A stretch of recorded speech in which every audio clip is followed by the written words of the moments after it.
자, 이번 시간은 60강시간 소유권에 관한 등기, 특히 이제 소유권 보존 등기를 마지막으로 살펴보도록 하겠습니다. 자, 지난 시간에는 그 보존 등기를 신청으로 하는 경우에 대해서 살펴보셨는데, 이번 시간에는 직권으로 보존 등기하는 경우에 대해서 살펴보도록 하겠습니다.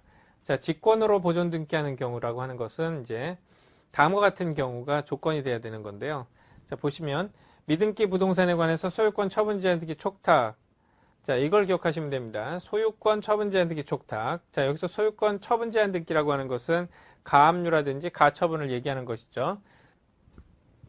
예컨대 갑이 보존 등기를 하지 않고 건물을 짓고 살고 있다가 돈을 빌렸습니다.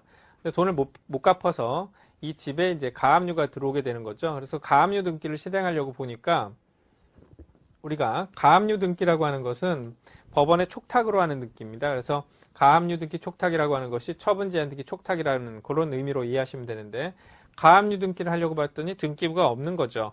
자, 그랬을 경우에 이제 등기관은 직권으로 보존 등기를 하게 되는 것이다라는 겁니다. 그래서 직권으로 보존 등기를, 소유권 보존 등기를 갑 명의로 하고, 그리고 난 다음에 가압류 등기를 아래에 실행을 하게 되는 것이죠.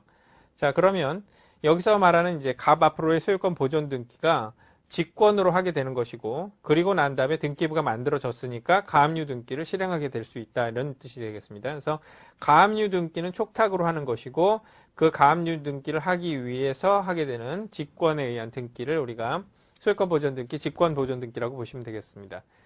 자, 그래서 요걸 기억하시라는 얘기죠. 소유권의 처분 제한 등기가 촉탁되어졌다. 그 다음 또는 임차권 등기 명령 촉탁이 있는데, 자, 임차권 등기 명령 촉탁이 있다. 이것도 우리 소유권 처분 제한 등기 촉탁이 있는 경우 마찬가지로 직권 보존 등기 할 수 있는 사유가 되겠습니다.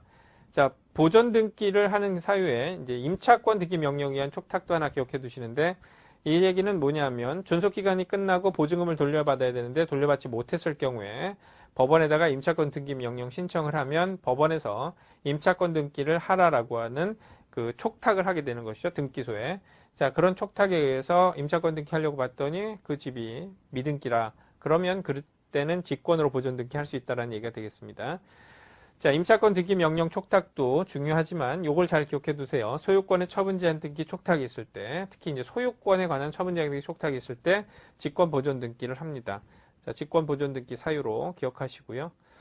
그다음에 이제 법원의 처분 제한 등기, 구체적으로 이제 경매 개시 결정 등기라든지 가압류 등기라든지 처분 금지 가처분 등기라든지, 그다음에 회생 절차 개시 결정 파산 선고, 자, 이런 것들, 그리고 주택 상가 건물의 임차권 등기가 포함된다. 그래서 주택 상가 건물의 임차권 등기,